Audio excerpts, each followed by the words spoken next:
بسم اللہ الرحمن الرحیم۔ اور ہم نے لقمان کو دانائی بخشی کہ اللہ کا شکر کرو، اور جو شخص شکر کرتا ہے تو اپنے ہی فائدے کے لیے شکر کرتا ہے، اور جو ناشکری کرتا ہے تو اللہ بھی بے نیاز ہے، لائق حمد و ثنا ہے۔ اور اس وقت کو یاد کرو جب لقمان نے اپنے بیٹے کو نصیحت کرتے ہوئے کہا کہ بیٹا، اللہ کے ساتھ شرک نہ کرنا، شرک تو بڑا بھاری ظلم ہے۔ اور ہم نے انسان کو، جسے اس کی ماں تکلیف پر تکلیف سہ کر پیٹ میں اٹھائے رکھتی ہے، پھر اس کو دودھ پلاتی ہے، اور آخر کار 2 برس میں اس کا دودھ چھڑانا ہوتا ہے، میں نے تاکید کی ہے کہ میرا بھی شکر کرتا رہے اور اپنے ماں باپ کا بھی، کہ تم کو میری ہی طرف لوٹ کر آنا ہے۔ اور اگر وہ دونوں تجھ پر زور ڈالیں کہ تو میرے ساتھ کسی ایسی چیز کو شریک کرے جس کا تجھے کچھ بھی علم نہیں، تو ان کا کہا نہ ماننا، ہاں دنیا کے کاموں میں ان کا اچھی طرح ساتھ دینا، اور جو شخص میری طرف رجوع لائے اس کے رستے پر چلنا، پھر تم کو میری طرف لوٹ کر آنا ہے، تو جو کام تم کرتے رہے ہو سب سے تم کو آگاہ کر دوں گا۔ لقمان نے یہ بھی کہا کہ بیٹا، اگر کوئی عمل چاہے رائی کے دانے کے برابر بھی چھوٹا ہو، اور ہو بھی کسی پتھر کے اندر یا آسمانوں میں مخفی ہو یا زمین میں، اللہ اس کو قیامت کے دن لا موجود کرے گا۔ کچھ شک نہیں کہ اللہ باریک بین ہے، خبردار ہے۔ بیٹا، نماز کی پابندی رکھنا، اور لوگوں کو اچھے کاموں کے کرنے کا مشورہ دیتے رہنا، بری باتوں سے منع کرتے رہنا، اور جو مصیبت تجھ پر واقع ہو اس پر صبر کرنا، بے شک یہ بڑی ہمت کے کام ہیں۔ اور تکبر کرتے ہوئے لوگوں کے سامنے گال نہ پھلانا، اور زمین میں اکڑ کر نہ چلنا، اس لیے کہ اللہ کسی اترانے والے شیخی خورے کو پسند نہیں کرتا۔ اور اپنی چال میں اعتدال کیے رہنا، اور بولتے وقت ذرا آواز نیچی رکھنا، کیونکہ بہت اونچی آواز گدھوں کی سی ہے، اور کچھ شک نہیں کہ سب سے بری آواز گدھوں کی ہوتی ہے۔ کیا تم نے نہیں دیکھا کہ جو کچھ آسمانوں میں اور جو کچھ زمین میں ہے سب کو اللہ نے تمہارے قابو میں کر دیا ہے، اور تم پر اپنی ظاہری اور باطنی نعمتیں پوری کر دی ہیں۔ اور بعض لوگ ایسے ہیں کہ اللہ کے بارے میں جھگڑتے ہیں، نہ علم رکھتے ہیں اور نہ ہدایت اور نہ کتاب روشن۔ اور جب ان سے کہا جاتا ہے کہ جو کتاب اللہ نے نازل فرمائی ہے اس کی پیروی کرو، تو کہتے ہیں کہ ہم تو اسی کی پیروی کریں گے جس پر ہم نے اپنے باپ دادوں کو پایا۔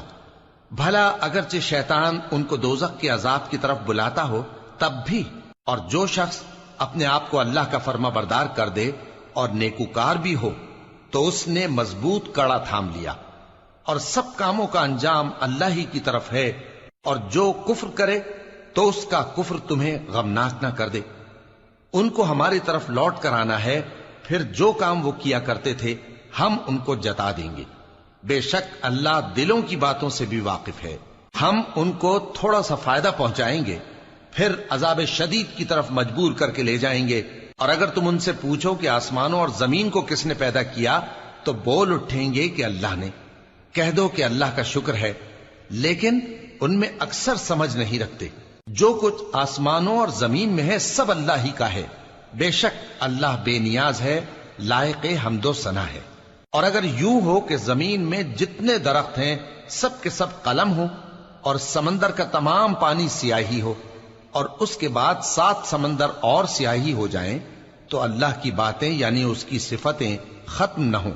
بے شک اللہ غالب ہے، حکمت والا ہے۔ اللہ کو تمہارا پیدا کرنا اور جلا اٹھانا ایک شخص کے پیدا کرنے اور جلا اٹھانے کی طرح ہے۔ بے شک اللہ سننے والا ہے، دیکھنے والا ہے۔ کیا تم نے نہیں دیکھا کہ اللہ ہی رات کو دن میں داخل کرتا ہے اور دن کو رات میں داخل کرتا ہے، اور اسی نے سورج اور چاند کو کام میں لگا رکھا ہے، ہر ایک وقت مقرر تک چل رہا ہے۔ اور یہ کہ اللہ تمہارے سب اعمال سے خبردار ہے۔ یہ اس لیے کہ اللہ کی ذات ہی برحق ہے، اور جس کو یہ لوگ اللہ کے سوا پکارتے ہیں وہ سب باطل ہے۔ اور یہ کہ اللہ ہی عالی رتبہ ہے، گرامی قدر ہے۔ کیا تم نے نہیں دیکھا کہ اللہ ہی کی مہربانی سے کشتیاں سمندر میں چلتی ہیں تاکہ وہ تم کو اپنی کچھ نشانیاں دکھائے؟ بے شک اس میں ہر صبر کرنے والے، شکر کرنے والے کے لیے نشانیاں ہیں۔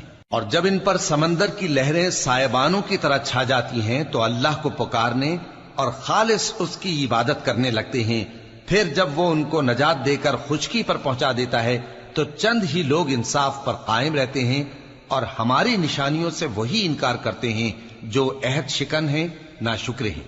لوگو، اپنے پروردگار سے ڈرو اور اس دن کا خوف کرو کہ نہ تو باپ اپنے بیٹے کے کچھ کام آئے اور نہ بیٹا باپ کے کچھ کام آ سکے۔ بے شک اللہ کا وعدہ سچا ہے، پس دنیا کی زندگی تم کو دھوکے میں نہ ڈال دے اور نہ وہ بڑا فریب دینے والا شیطان تمہیں اللہ کے بارے میں کسی طرح کا فریب دے۔ اللہ ہی کو قیامت کا علم ہے اور وہی میں برساتا ہے اور وہی حاملہ کے پیٹ کی چیزوں کو جانتا ہے، اور کوئی شخص نہیں جانتا کہ وہ کل کیا کام کرے گا، اور کوئی شخص نہیں جانتا کہ کس سرزمین میں اسے موت آئے گی۔ بے شک اللہ ہی جاننے والا ہے اور خبردار ہے۔